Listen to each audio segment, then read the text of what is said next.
Hello, and welcome everybody. This is we are live. This is the third webinar of the series of webinar series that the Journal of International Students has started. Today we have Amir, Krishna, Swati, and Tara, Uttam, and myself, and three other colleagues are trying to join in. I'll mute myself in a moment so that I can try to help other colleagues to come in. Krishna, I'd like to ask you to take over. Thank you very much. First of all, I appreciate for your time, mainly the speakers, despite your busy schedule. We'll start our webinar with the first questions that we were talking about international student support. So the questions from my audience, and then as well as the speaker is, what types of academic support services are working well to address the needs and the challenges of international students?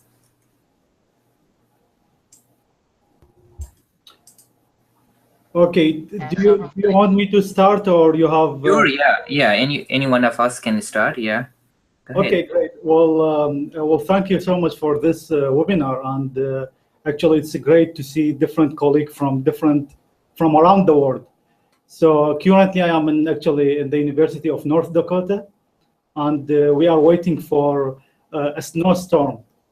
So it will be tonight. So we will have a lot of snow. Yeah, colleagues, start with your introduction. So, those audience who are not familiar with our research value, they will know the face and the research paper that we have been producing in our field. So, Amir, start with your introduction, and then, you may answer the questions or response, colleagues. Okay, great. So actually, I am an assistant professor in the University of North Dakota, and I am actually in the Department of Nutrition and Dietetics in the university. And I did a couple research related to international students. And I focus on the qualitative approach for international student needs in the U.S. university and college. And actually, also I use a socio-ecological approach as a theory to approach the international student need, specifically related to food practices and eating habits. So that's my area of focus. And actually, I was with Dr. Pista. I was a part of his book, and I published a couple of my articles in the Journal of International Students. So this is our book, and I have it all the time with me, which is a great book, by the way. So I am familiar with most of you, and I will hope we have a great conversation. So to answer your question, actually, so we usually, when we talk about the academic support services, we think about the International Student Office and the international program in the university, because this office is the main office that is supervising and monitoring the international student in general. So, however, actually, there are many academic services that support the international student mission in the university, and affecting and working very well to impact the international student need and influence international student experience in the higher education institute, whether it's in the US or in any other host country. So one of the actually office that I'm thinking about is the counseling center. For example, counseling center helps students overcome their thrive and inside the university, and they design special programs that are available for international students. They also offer support group for international students and who are interested in addressing and sharing their personal experience. So that's one of the offices very important in the academic support inside the university. Also, since I am actually focusing on the nutrition need, I think the dining services and the food service provider inside the university, they are the most important services that support international student experience inside the university. And I think it's very important because the food practices of the international student on campus, actually they impact their mental health and also their academic performance inside the university.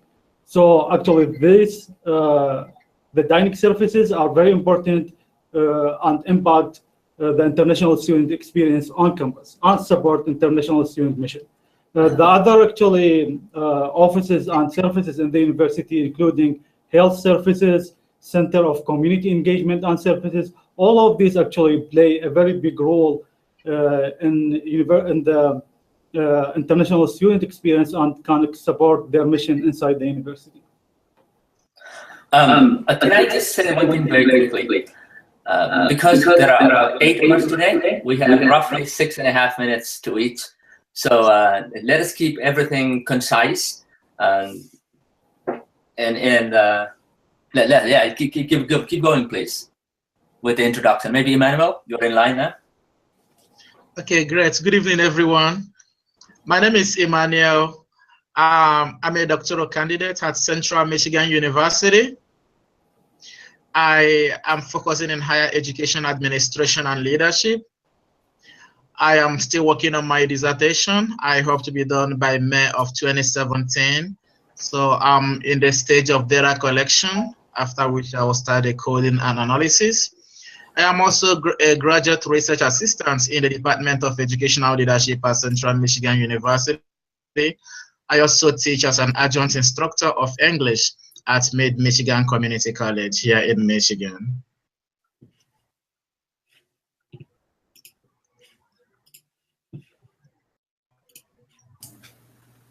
Okay, who would like to jump on the regarding the questions we have? Yeah, you know what we could do? We could just introduce ourselves before we respond to the first question, so we don't take a lot of time introducing. Is that okay? Yeah, that's fine. That's good. What's the question, Krishna?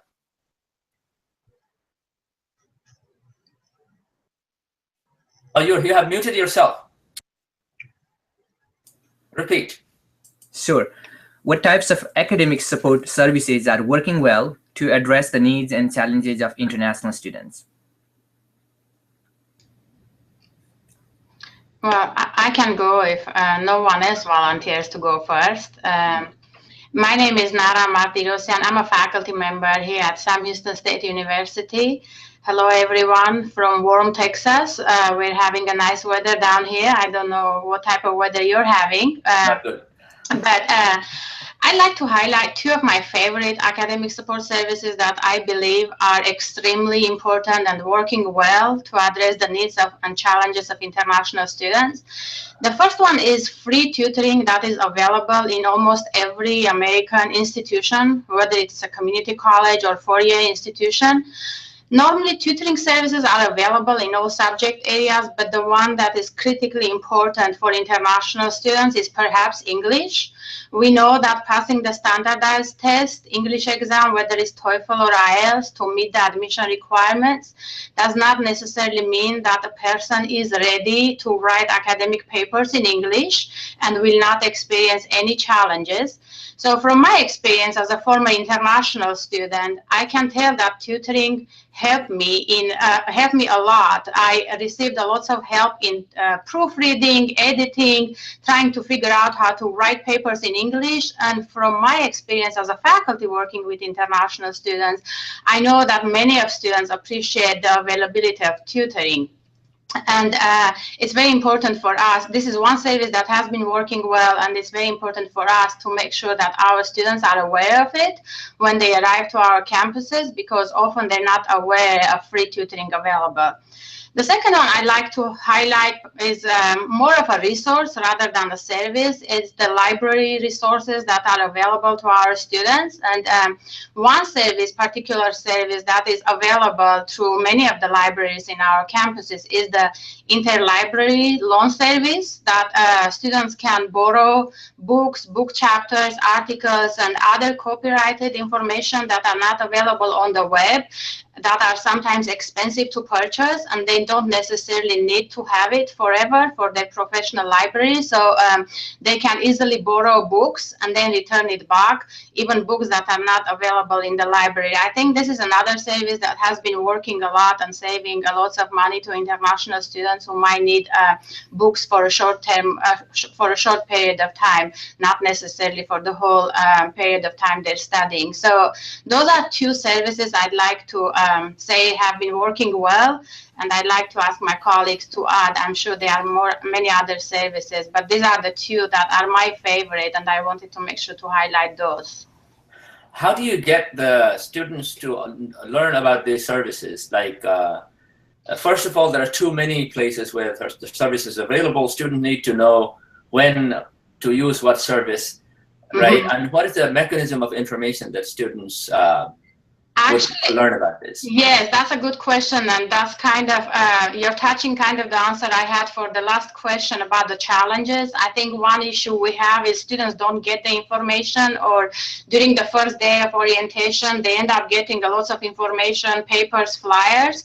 So I think one good place to get this information is the academic departments and their academic advisors. Not necessarily it's the responsibility of the international office, although it would be nice for international office to have a flyer, put together package that these are the services. Like at our institution, when I started as a faculty, during my orientation, I was given a package of all the services available to help my students.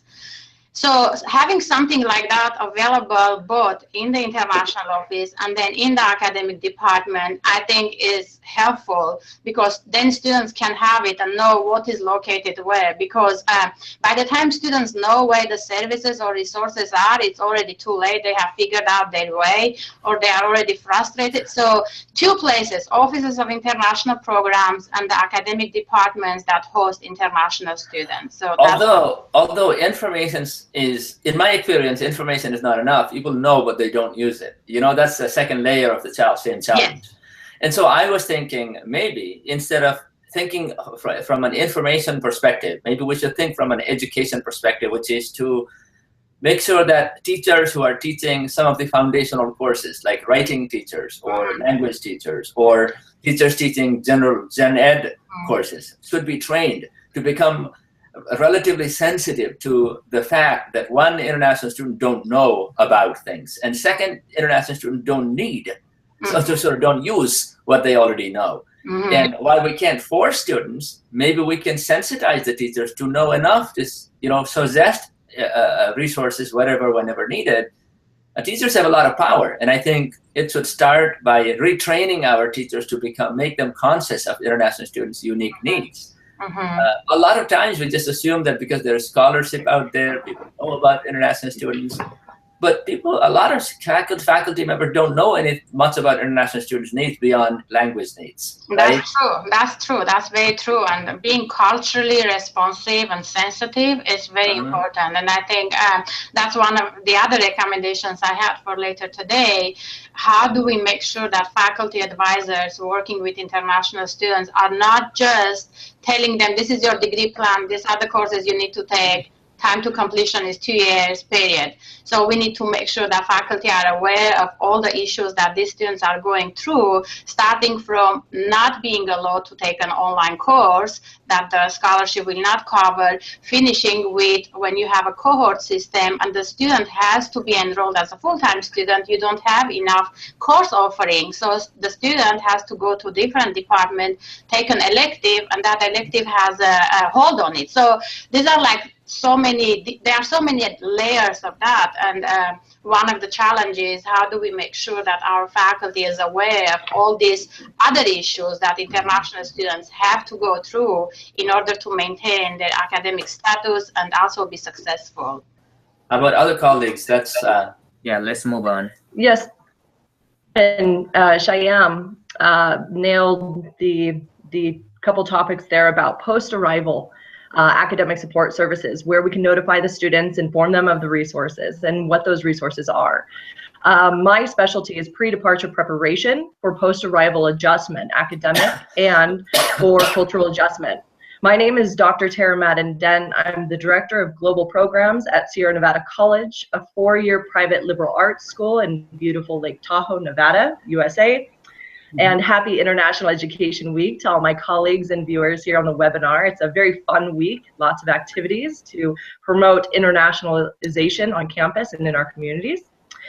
On this topic of types of academic support, coming from the pre-departure preparation stage before students leave their home country to arrive in the United States for study. We also want to look at what resources and academic support services are available to them while they are still home, while they are preparing to relocate across the world to maybe a country where they don't know anybody. Maybe they are just learning English. They're unfamiliar with their school and the U.S. academic system. Our institution does, and we've been partnering with other U.S. universities and colleges, is provide pre-departure online university preparation. It's not just orientations, although that is one academic support service. University for credit taught by U.S. university professors in ed leadership or multicultural studies or intercultural communications. And these are positively correlated. U.S. university preparation courses are positively correlated with university success after the students arrive. More confidence to speak with U.S. natives, higher attendance and graduation rates. We're looking, one case study is the University of Iowa and the GAC Center at Qingdao University in China. This is a strong example that demonstrates preparing early through cultural education, through academic, U.S. academic education, and to then begin an experience in a U.S. university classroom with a U.S. professor. So by the time they arrive, responsibilities and expectations will be of them to then adjust and what we call hit the ground running. So that is one academic support service that builds upon what Amir and Shyam and Nara have contributed. Yeah, that is a great resource that you're talking about, Dr. Tara. But I also want to look at it from a more broader perspective, because that facility is online. You know, what if we're talking about students who really do not have access to this state-of-the-art technology and internet connectivity to be able to make use of those services? Think of someone whose mode of application is through paper, and the university has mailed application information and everything, and it goes in the mail. You know, most people do not have really access to internet, so that could really limit that. But I do want to recognize that it's a great initiative, and I'm glad you're doing it. However, thank you so much. Yeah, sure. I also want to say in general that the entire business of enrollment, when students arrive, I don't want to say that the universities and educational leaders do not do much for international students. Sure, they are trying their best. However, that is more beyond enrollment, retention, and graduation. What leads to that part is a long process that needs mentoring, that needs guidance, that needs counseling, that needs advice. That's a lot that goes into that system. And most of us have had experiences with almost what could be described as the good, the bad, and the ugly. And so I really like this kind of conversation to appreciate best practices as well as think of areas we need improvement. There is really more beyond we're a diverse community or we're a diverse college, we welcome international students. There is the Office of International Affairs, you can go to the counseling. International students need support all the way. Even when sometimes they do not recognize that they need the support, university leaders should be intentional in guiding them through that process. Okay, let's move to UK. We have a Joanna. Her perspective would be different, I guess. Hello. Yeah, I guess I can speak on behalf of one institution across the pond. My name is Joanna Ali. I'm a teacher of English for specific purposes, for academic purposes, rather. So my work is really within the area of tutoring that Nara referred to.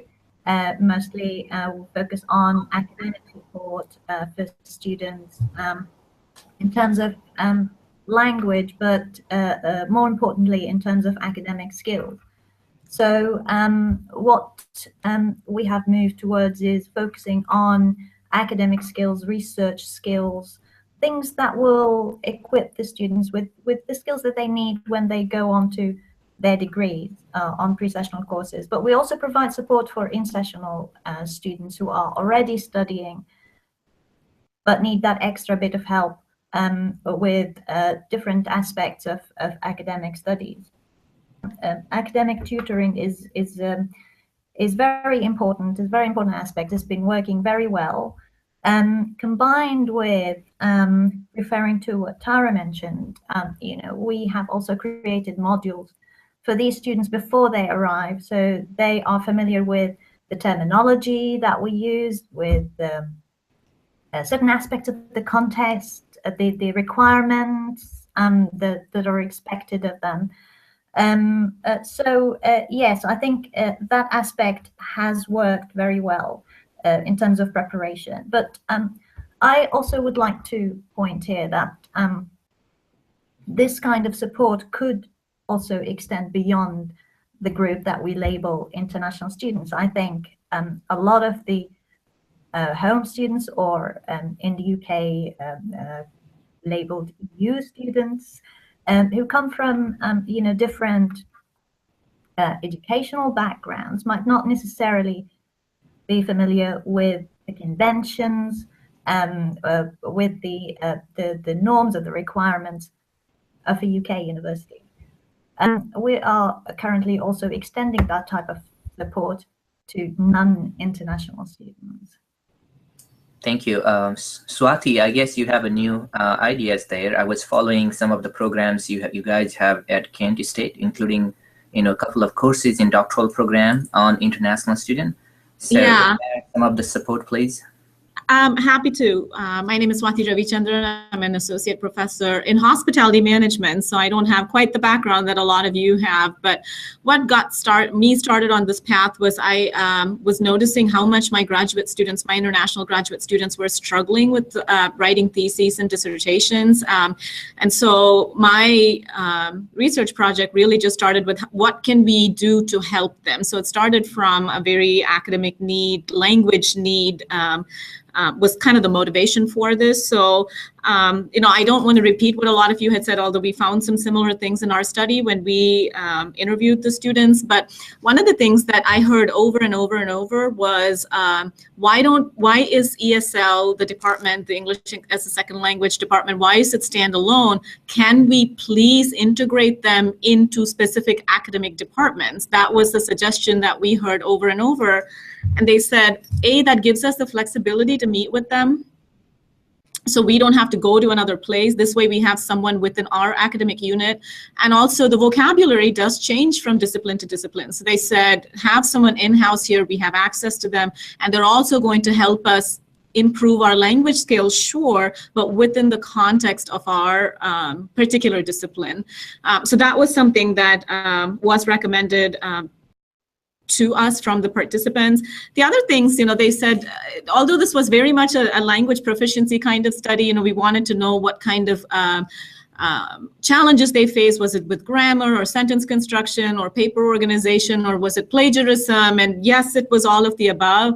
But when we started asking them about potential solutions to these problems, they did say, yeah, we need English language support. And yeah, we want our professors to give us a lot of feedback. We noticed that this is something that was really interesting. They said our American professors, they did not say this about their foreign professors or international professors. They said our American professors are so nice to us. They don't want to critique us. We don't know why. We want to be critiqued. We want to improve our language skills. And they said, please do that. And they also said, give us an opportunity to maybe turn in a rough draft. I mean, I know this is tons of grading. We're all busy, and they acknowledged it. But they said, if you give us an opportunity to turn in a rough draft, that way you give us, you give us feedback, you ask us what changes to make, and we have a chance to work on your critique and turn in a better product at the end of the day. So that was all on the academic side. But on the non-academic side, Tara, to your point, they said, please start a pre-departure program for us. And they said something, email us documents or resources or something, but help us get started before we come, because their critique of the orientation programs was either it focused too much on undergraduate students, and they said the graduate orientation programs focus too much on being a TA or an RA and not so much on issues of plagiarism. And it was interesting, across the world, I had participants from, I believe, 11 different countries,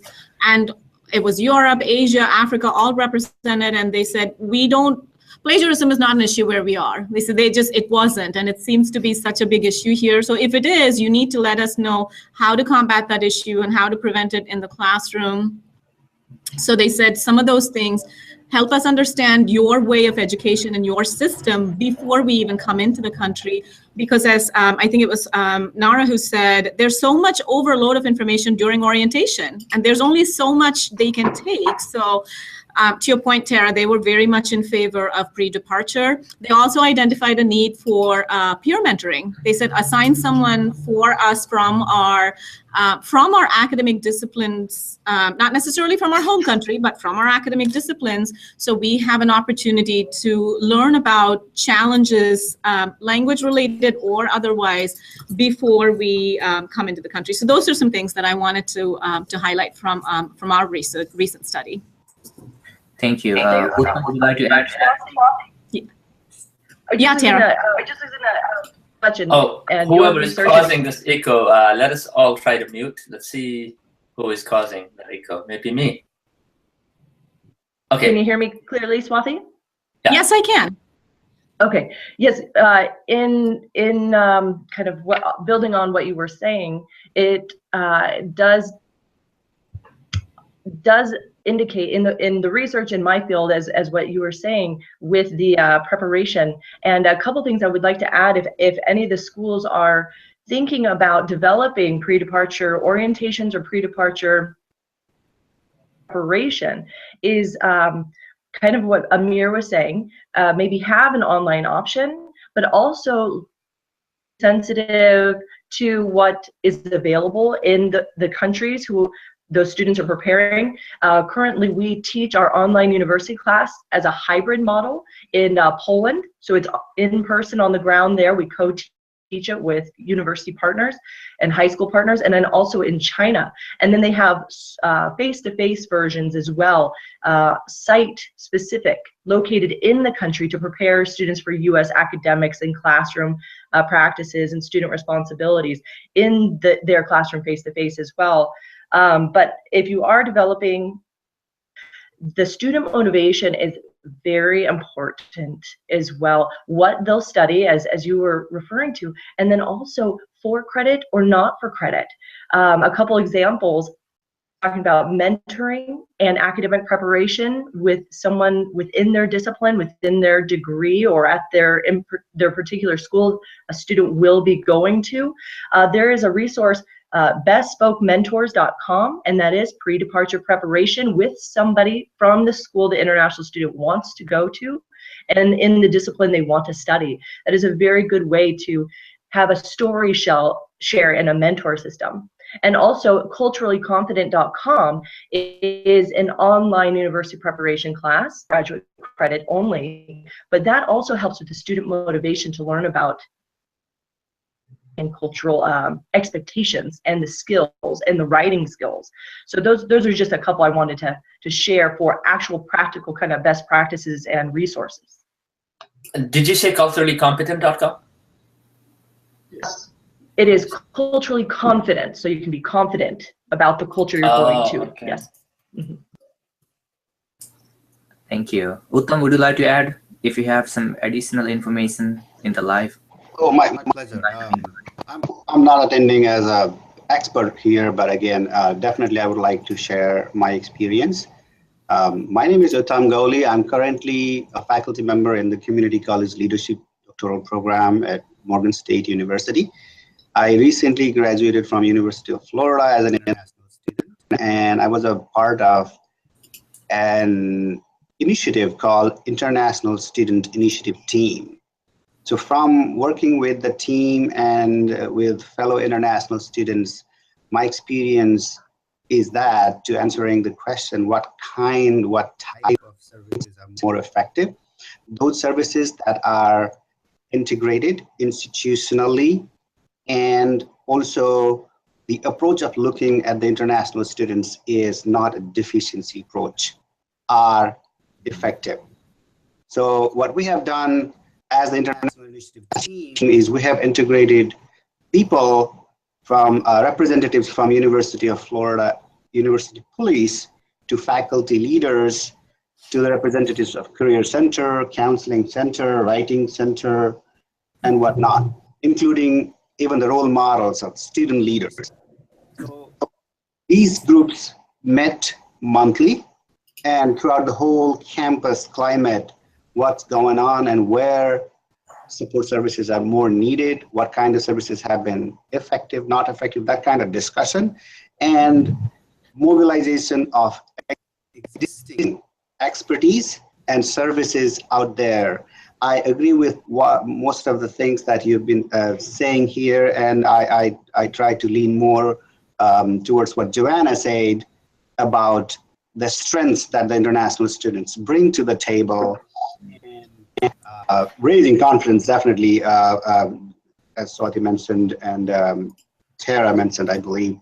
All of you brought very, very important issues here that we dealt with.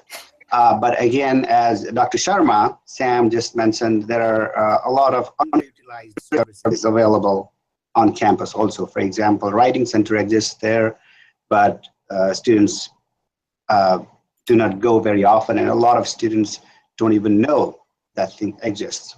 So for facilitating these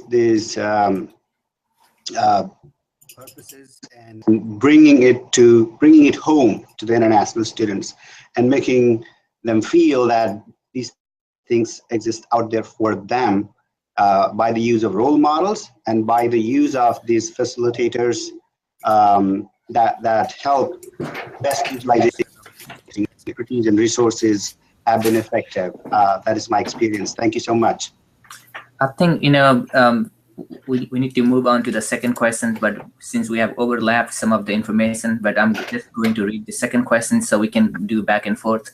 The second question we have is what social and curricular resources are missing to assist international students with the transition into U.S. higher education? Would you like to say, or, any one of you can definitely answer. Let me talk about that real quick. My name is Emmanuel once again. I will say that for me, what I think we really need seriously as international students is number one-on-one mentoring. There is need for that one-on-one mentoring, so much so that international students know that we have a mentor, we have someone we can talk to. That is different from encouraging international students to make use of professors' office hours. That's a given. That's part of the process. But being more intentional in having a mentoring program for international students, I think that will help a lot. Another thing I want to talk about real quickly is also having a campus-wide promotion of international student activities. More often than not, international students have some activities going on that are not adequately announced and advertised to the university community, and so you go there, sometimes it becomes something that is almost like one country. Like in my institution, we have more of Indian students and Saudi students, and so sometimes you go to what is supposed to be an international students event and you see more of Saudi students or more of Indian students. And I'm just mentioning these two because they are part of the biggest three: Saudi, Indian, and then Korea and all those other countries. So what I'm saying in a nutshell is, I think both the Office of International Affairs as well as the university-wide community and leadership should really be intentional and invested in international students events so that it's well publicized and then we're a part of what is going on. Another thing too is to make sure that international students are included in volunteer opportunities. Using my institution as a case study once again, in volunteer services, it's like traditional American students things. No, it shouldn't be so. We're part of this community, and the extent to which we're integrated and involved and communicated of what is going on and the need for us to participate actively, that goes a long way in really enriching our experiences and giving us a further sense of belonging. Thank you. I wanted to agree with that. Community engagement is very, very powerful, and that is one of the critical areas that international students often tend not to have an idea or somehow feel excluded, or we need some active reaching out to bring them towards community engagement, because that is a great solution to a lot of problems that I believe we are experiencing on the part of international students. Sorry, I didn't mean to interrupt anyone. Someone is trying to. Sorry, well, actually, since I just want to mention one of the resources that I think is very important and related to the social resources inside the university. One of the things is that I think, since I did some studies related to the international student, one of the services really missing is the teaching and learning services that is specifically related to the online system in the US, for example. Because most of these students, when they come to the US, they don't know how to use well, most of the university, they use the Blackboard system or the online system. So they don't know how to take the test online. They don't know how to access the information online and how to enroll in an online course. So I think having, this is one of the services that I think it's missing. And some universities, they are doing very well in this, but other universities, they still have long way on interrupt this in their orientation and on their services. Because, for example, you can provide, the international program can collaborate with the iTech support or the iTech system on campus, and they just give a workshop or orientation to all the international students once a semester. So that could be very helpful. And one of the other services I want to also mention here is resources related to the food environment. I did actually, and currently I am also doing a study about international student eating habit. And most of the students actually, they don't know the food environment around the university and inside the university. So they are really missing information related to the food environment. Even when the international program provides services and orientation for the international students, but they don't include any information about the food environment. And one, for example, a couple of the students, they told me it took them 1 year to 2 years in order to know there are traditional stores and there are traditional restaurants in 1 mile from the university, or they can buy some traditional groceries from specific stores. So I think these are very important. And Tara did mention actually some important information about the orientation program for the international student. So indeed, orientation programs are very important. And some of the very famous actually exchange program, for example, Fulbright program, they are very successful because they have a very good orientation program before and after the student enroll in the school. So we can get all these services through the orientation program for the international student. Can I add one thing quickly? A lot of colleagues during the previous discussion and this discussion have been mentioning very, very powerful ideas.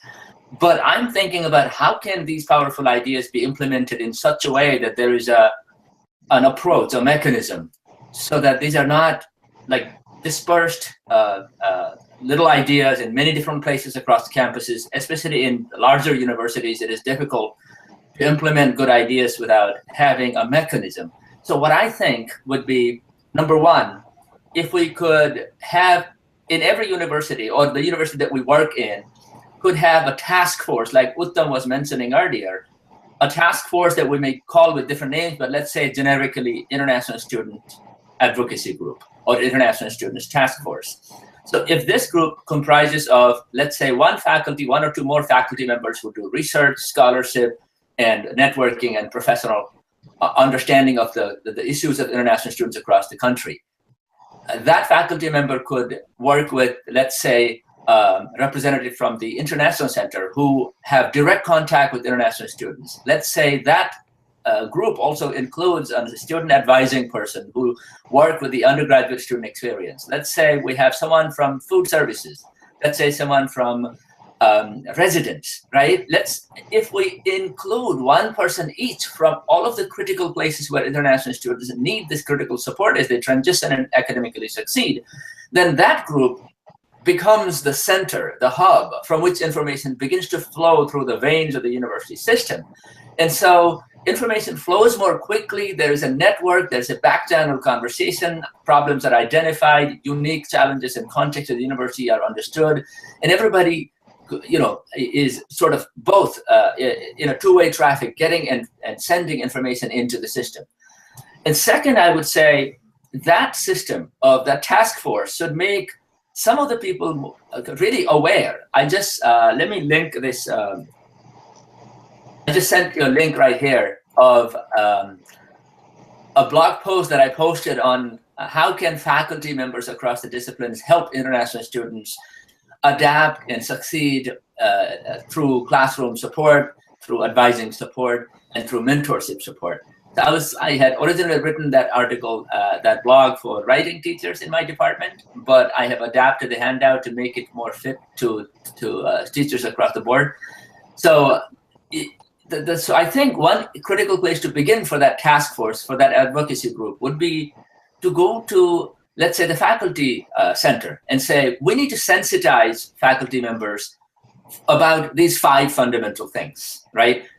When you deal with plagiarism, these are the things that you need to know. When you deal with writing skills, these are the things you need to know. When you deal with student stress or student adaptation issues, these are the things you need to know. And we could provide a 1-page handout, 2-page handout at the faculty center and say, please distribute these handouts so that as many faculty as possible become aware of these key issues when students first come in. Maybe we can do that by contacting directors of undergraduate studies. There are only 20, 30 people on campus in that group, right? Or contacting directors of graduate studies and providing them that very simple set of some general ideas to keep in mind when you are teaching international students. Indeed, people are really looking for that kind of information. What are the things that I need to be conscious of? What are the things that I should do or not do, right? So if that task force that has an understanding of the classroom, of the food services, of resident services, of visa services, can put together a very simple, in a priority list basis, a very simple set of like 1-page ideas and say, let's make sure that we understand some of these issues. We think about some of these issues. If you want to contact a group that really knows about international students, here is an email address for someone you can reach out to. But in short, what I'm trying to say is that there are 3 to 5, maybe 7 critical places where awareness about international students need to be increased or started. And I think a group that advocates for international students through research work, through academic and pedagogical and curricular work, and through other kinds of academic and non-academic services work, that kind of team really should need to form itself on a university level. And that kind of team needs to be visible. That kind of team needs to advocate and reach out to other people. That's what I think. In one way or another, it should be a centralized but decentralized mechanism. I'm not very clear here, but I kind of know what I'm trying to say. Yeah, I understand what I'm saying, Dr. Sharma, and I want to say that in my institution, we have something like that, but it's not very strong. It is called the International Student Advisory Board, ISAB, of which I'm a member of that advisory board. What happened was that we were empowered by the Director of International Affairs to find out, well, I think I was only 5 of us in that committee. Mm-hmm. So we had to investigate the problems of international students, but our role was very limited. We had to serve as an advisory role. So we find out information from international students. In fact, we had to do a campus-wide survey of international students, and number one, not many international students responded to that survey, so that's a problem on its own. But then the ones that responded to the survey, we did collect it and worked on the most critical issues that they raised. We talked about 3. given the nature of our university environment, transportation was a big issue, and housing, and what students could do when they arrive to campus if they have not already made a prior arrangement to be, to enter into the campus apartments. So these were the big three. But what we did was because we were so limited in resource and scope, we just reported back to the director and, okay, these are the problems, these are the things we're finding from the survey. And so, they took it up from there, but it was so limiting. We weren't really empowered to be a part of that conversation as well as be a part of that process than we were to just generate this information, communicate it to the Office of International Affairs, and what happened going forward, we weren't a part of it. So I think what Dr. Sharma is suggesting and is proposing is something that is really great, especially if you can include the key components of the university that serve the international students. And so that this is a really established body, and even international voices could be part of the solution process, not necessarily a reporting structure. Yeah, So exactly. I'm going to throw something into the mix here, and I'm going to sound like a negative Nancy, but I'm going to do it anyway. We haven't really talked about the role that our domestic students can play in helping the international students. What I have noticed in the classroom quite a bit is, I don't want to work with these students from these countries because my grade is going to be impacted. They're not going to be able to write well, and so I'm going to have to, write up their part as well. So I think we need to address a change in attitude with the contributions that the international students can make to projects, to assignments, the diversity of ideas, the richness of ideas that they can bring to the table. So I think we need to shift this attitude that we have, certainly not with all of our domestic students, but I think a sizable portion of it. So what are the Kent State golden flashes, which I know sports fan of teams here. I thought that the flash was a dog for the longest time. Turned out it was a bird.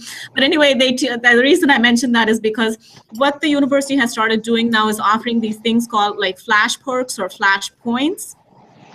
So students can attend events, like this week is International Week. They have a lot of events focusing on international education. So students the domestic students that is, or international, anybody can attend these events, and they can learn about different cultures and challenges and assimilating and helping foreign students come in here and understand the challenges that they face. So I think that is important for us because our domestic students plays such an important role in both the social, cultural, and academic success of our international students. And they also need to recognize the contributions that the international students are bringing to the table. Yeah, I guess with the sort of a community of advocates and supporters that is advocating for international students, that would be able to influence the students and teachers on different levels. One being teachers themselves, second being trainers, right? Third being informers of policy and programs on campus.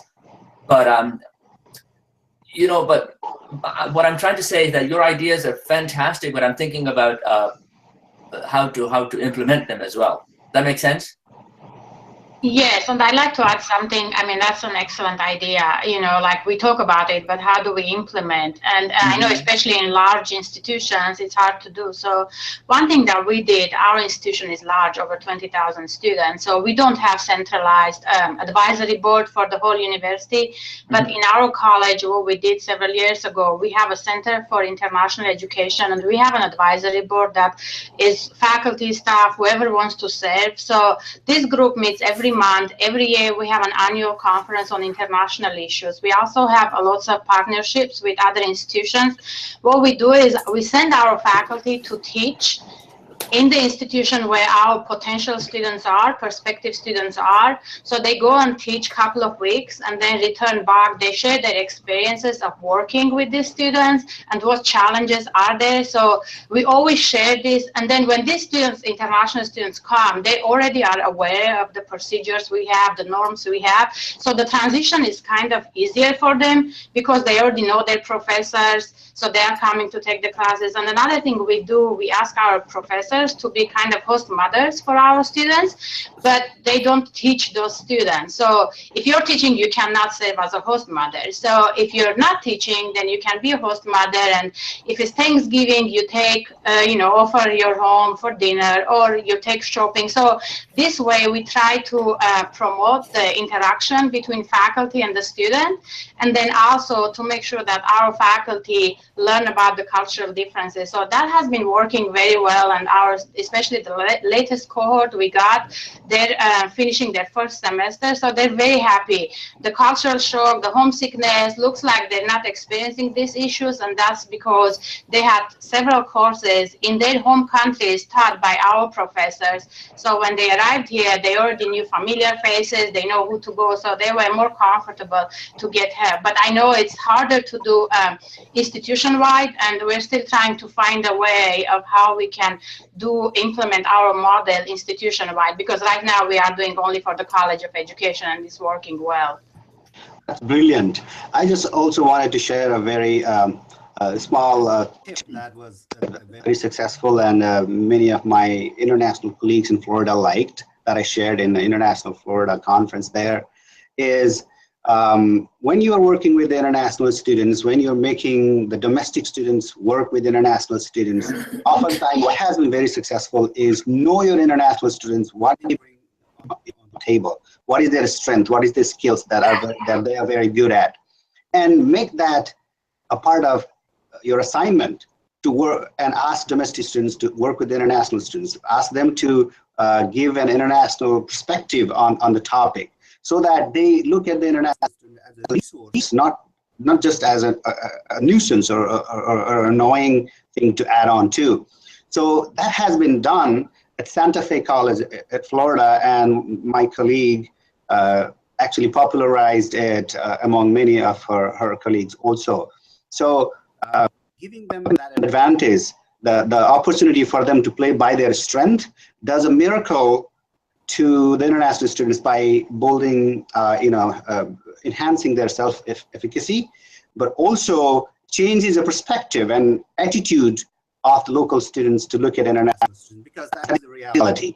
There are so many, and we're dealing with stereotypes and existing assumptions here. Breaking those barriers is a great idea, and it takes some time. Definitely, you have to know. It works very, very well if you know the international student that you're working individually.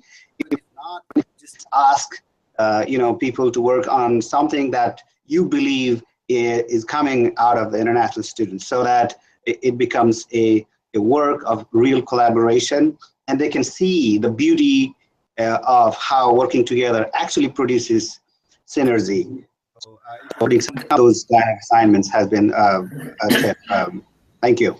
That's a powerful idea. I was presenting. Sorry, do you want to go ahead? One recommendation I would say, if you want to bring the domestic and the international student together, let the international student cook and provide food. Call the student, they will show up whenever there is a food. Everyone will show up and everyone will be friends. Yeah, my department had a program called the International and Domestic Students Group, and one faculty member basically invited students to come together on a Friday afternoon and just do whatever they want. It turns out they figured out what to do. Just because the faculty provided a room, the students came, they naturally started bringing food, and then what happened was the hesitant international students who were sitting in the back and not saying anything, by the end of the semester, became very, very different. They started taking leadership of that entire group. So it's a matter of bringing people together. But one thing that I want to add, Uttam just brought up a very powerful idea of not only looking at international students as having problems and weaknesses and challenges and trying to address them, but instead flipping that and asking domestic students to do at least one small assignment whereby they try to learn about different cultures, countries, languages, backgrounds, experiences by simply interviewing their fellow international students inside the classroom or beyond the classroom. Here's why I say that. A lot of times, I'm in the field of writing and rhetoric. We have, since around 2006, we have produced a whole lot of scholarship and research about the globalization and internationalization, and we always talk about how we are entering into the global classroom. But I asked my colleagues bluntly at one of the conferences that I went to, how many of you have actually done anything to actually make your class global beyond simply claiming that your class is global? How many of you actually done anything at all to make the student, the international student and the domestic student, talk to each other? Well, how many minutes have we given them by designing an activity where they learn from each other? It's simply that the roster contains international students and we say, okay, I'm teaching a global classroom. What a feel-good idea. We have not internationalized education unless our curriculum reflects it, our pedagogy reflects it, our classroom activities reflect it, and our students' attitude towards each other reflects it, right? And now, November 2016, we are in this situation where we are questioning whether international students will be welcome at all in this country. And Well, Sam, let me society has it's very, very sad. The society has the right to say, okay, we're done with immigrants and we're done with international students, and the society has the right to close its doors. But to the extent that we claim that we have internationalized our classroom, to the extent that we want that international students are in our national interest, to the extent that we want to take credit of it, we might as well do something and not just make these claims. You see what I mean? In other words, I'm bluntly saying to my American colleagues, to fellow colleagues from around the world, just don't say things that make no sense. It's a feel-good statement that you're teaching a global classroom. What does it mean to teach a global classroom?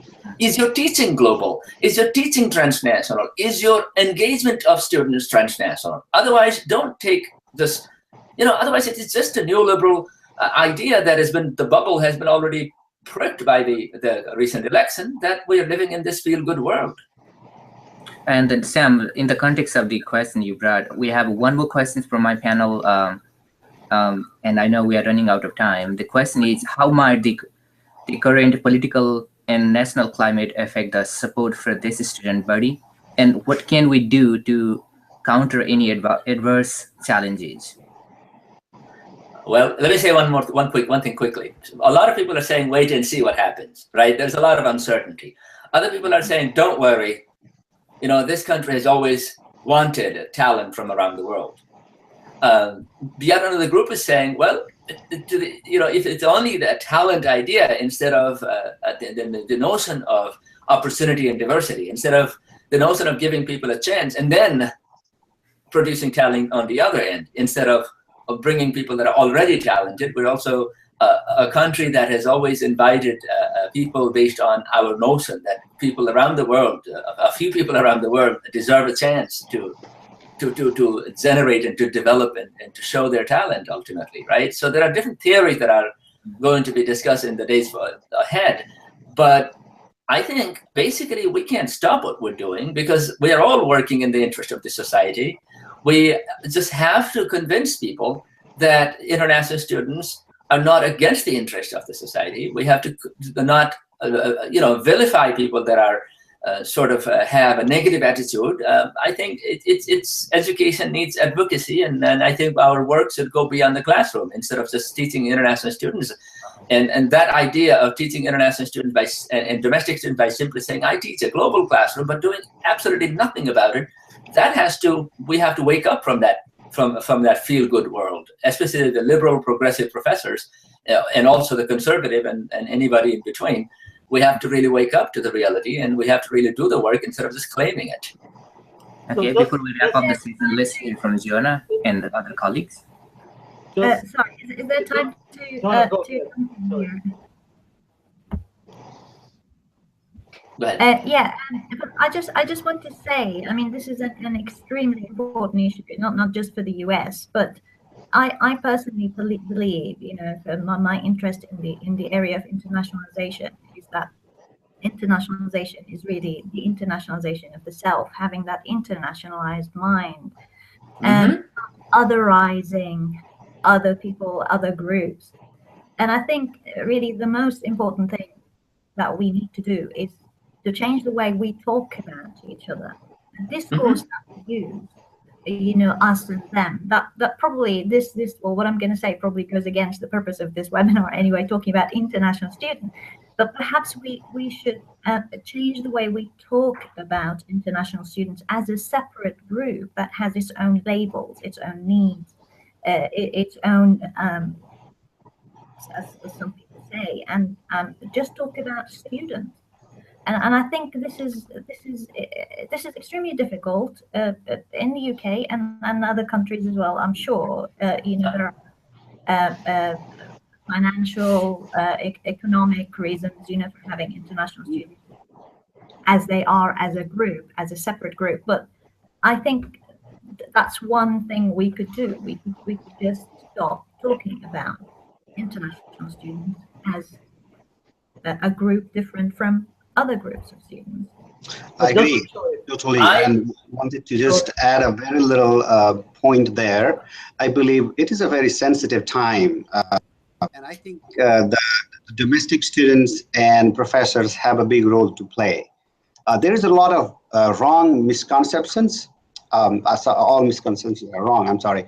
But again, those things exist. First of all, international students come and take our jobs. A lot of things like that are statistically not verified. But when we say that, when international scholars or students say that, they sound arrogant. But I think people who are not internationals, particularly the people in the host countries, have a big role to play. International students do not need tender love and care. They are strong, but they don't need a lot of supports also.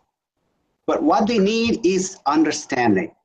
So you have to create understanding that they bring strengths, they bring success stories, they bring different ideas and perspectives, they bring questioning spirit, and they bring innovation, and they have made our countries better. Look back, verify that, and do not be afraid. All Muslims are not terrorists. Even those things we have to talk. It's just shocking that we have to say that. It's very unfortunate that this is 2016 and we are still going backwards. We seem to be going backwards. Why are we not driven by love? Why cannot we even see our own benefit? International students, I mean, it will not be better. Just want me, if you don't mind, I just want to actually go ahead. Talk about. I don't want to be emotional. the political climate always impacts international students. It's not something new in the host country in the term of visa regulation, political view, student and student interaction, or student and teacher interaction. But I think we should support the international student mission. And I mean, those students are ambassador of their country, and their opinion and experience are very significant. And actually, we should focus on the education mission and the research mission. Through education, we will understand other culture and nationality, and having individual who understand your thought is much greater secure than war and submarine. So I think we just need to support the education mission, and that will bring us all together. It is time for us to advocate and more clearly say things that may sound obvious at first, but I think we need to go within the classroom, within the institutions and beyond the institutions, and write more actively, voice our opinions more actively, so that we inform that a world that exchanges educated people is a better world. It's a more peaceful world, it's a more informed world, it's a more loving world, and the alternative of hunkering down and resisting against this, the openness of technology, of people, of ideas, is just not going to work. It would be great if it worked. All of us would go home and would stay within our own little communities. We'll make walls and borders and we'll tighten, but that's not going to work. It's like such a wishful thinking. The better alternative is, even while the countries may tighten their laws, that's something that they want. If they want to do, they can do, right? But some of us, these cultural ambassadors, these academic ambassadors, need to continue to strengthen flows of ideas, so that there is hope when the other alternatives don't work. It's I don't know. Again, I feel like I will get emotional with like Uttam was saying. Yeah, we just need more education, definitely. Some statistical data. We actually distributed it in the University of Florida. Why this idea came is actually I was working as a team collaborator with a domestic student, and she somewhere mentioned that USA spends about 1/3 of their budget in foreign aid. And that was shocking to me. That's what she thought. Okay, that may decide another election, buddy. And I said, no. USA spends less than 1% of their GDP in foreign aid. The return is very good. Also supports thousands of their US employees around the world in their embassies and even in these helping aid institutes, agencies. So that was a wrong notion. So she was thinking that all the resources are actually going to be drained out of USA, and USA is just helping other countries. No, USA is making itself strong by creating these bonds with the leaders in the world, and they are not spending that much, as you are afraid to be told to think or believe, or just I don't know where that assumption is coming from. So that wrong, false information exists that terrifies local people, host people. It's not. I don't want to use the word people. I mean, there are very few people that are probably creating this narrative, or it is just a conspiracy theory that exists, which needs to be debunked. Because it's not only information, though. Remember, 3 days before the last election, the current advisor of White House advisor, Steve Bannon, proposed an idea that we should decrease the number of international students in the United States because not because they are economically disadvantageous, but because this country is a civic society, and we should not undermine. The implication was that we should not undermine the civic society of this country by bringing more scientists and engineers and scholars from South Asia. Specifically, the reference was Indian CEOs in Silicon Valley. And how do you counter that particular discourse, that a society that brings scholars from around the world, entrepreneurs from around the world, engineers and doctors and scientists and philosophers from around the world is a bad society, that it undermines the civic society? We know what that code word means, but how do you counter that narrative? I mean, what you said earlier was a much easier narrative, which is like we give 1/3 of our income to other people, when the reality is that it's only 1% foreign aid, and the return on foreign aid is very good. How do you counter that? You would spend that if you went on the war. You would spend even more, but you are saving that money. You're not going to have to, we're avoiding wars by creating cultural ambassadors. Okay, let's have other colleagues chime in, and then we have to wrap up. Guys, I hate to interrupt you. I know it's much heated debate, and we need to continue this sort of conversation. We are 10 minutes after 10 minutes after 3 p.m. local time. Let's give a few minutes to other colleagues, and then we'll wrap up. So I will give a few minutes, to respond on any topics. Then we will come to the end of this session, and if we have more, thoughts, ideas, we'll share going back to the green room where we were before being live. Yes.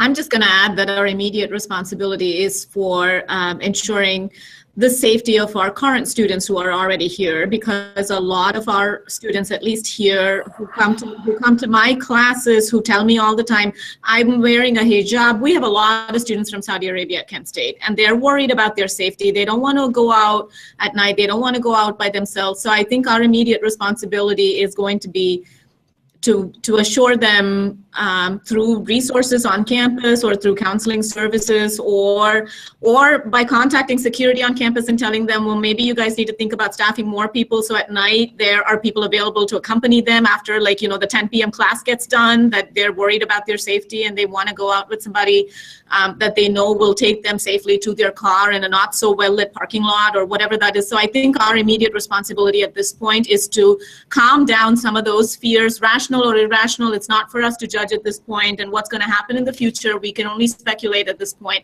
I'm not saying we shouldn't be prepared for it, but I'm saying our immediate responsibility is to our current students. Awesome, that's a very great point, Swati. I also want to add that international students on their own should really understand that they are not necessarily living and existing at the mercy of the institutions, at the mercy of domestic students, at the mercy of America or Europe or Australia or anywhere they are. International students are all over the world, and they bring a lot of strength and power and courage and enthusiasm, just like Yuta mentioned. They pay a lot for their education. in the US alone, the Open Doors report tells us that they contributed over 30 billion to the US economy in the 2014-2015 academic year. Is a verifiable data if you go to Open Doors report 2015. So with all of this, international students necessarily here to constitute problem to anybody. They want a good education for themselves, which in turn enriches both themselves and the host institution as well as the host country.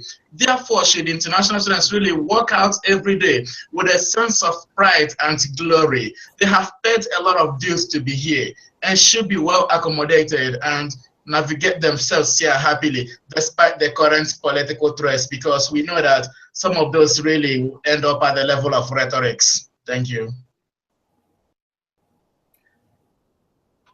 Yeah. Tara mentioned something earlier. I was looking at it, this academic culture online class, and I wasn't sure this culturally confident site is more of an academic support system than a business. It says $1,700 for earning a 3-credit undergraduate course, and I don't know if the credit transfers. I would be a little cautious about these things, about endorsing these things. Maybe I misunderstood, Tara. Yes. So in conclusion, because I think we are running over on time, let me touch on just the topic that ending on with the last question, and then yes, Sharam, I'll also talk about that. As we move forward, it is a critical time on the individual level, on the classroom level, campus level, community level, national level, to educate culture about cross-cultural understandings and how to bridge those cultures. As educational leaders and as faculty and administrators, we have the opportunity to demonstrate through our own lives and then through our classrooms and our roles on campus and in our community to teach about cultural understanding, awareness, sensitivity, and the bridging skills and language to connect people and build those relationships so we have a better understanding of how to live together, study together. Moving on then to the culturallyconfident.com, that is an actual course owned by Sierra Nevada College. Oh. We have created the model so that we can offer it to more international students around the world than to any university, increasing the ability to enroll without applying to a university and take it in their home country. Currently, we teach students from more than 9 countries, and the cost alarmed me a little bit. The cost for the enrollment is based off of the average for 3 credits at a higher ed research tier 1 university. And with the schools that we have partnerships with, we offer significant student scholarships. On average, if you look at the difference between community college, state college, private college, public research university, and Ivy League, this is actually quite low compared to what international students pay for an online course. Would pay to generate 3 transferable credits accredited by the Northwestern Commission on Colleges and Universities, which is one of the largest accrediting bodies in the United States for the West Coast. Okay, thank you very much, everyone. I'd like to stop our webinar of today here, and we go back to the green room. Go back to green room if we have more conversation. Thank you very much, everybody. Okay. Give me a second.